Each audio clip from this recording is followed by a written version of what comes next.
सासरी जाणाऱ्या आपल्या मुलीला आईने दिलेला कानमंत्र. असा कानमंत्र प्रत्येक आईने आपल्या मुलीला द्यावा, हीच बदलत्या काळाची गरज आहे.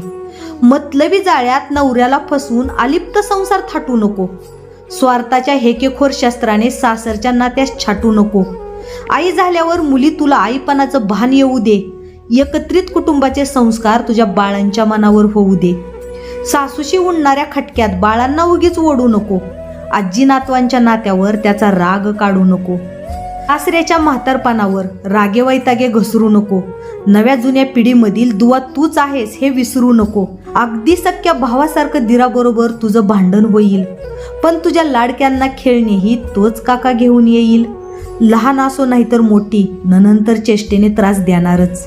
मांडीवर घेत तुझ्या पिलांना चिव खाऊचा घास भरवणारच. तुझं माझं भेदभावनेने जावेच्या पोरांना द्वेष करू नको.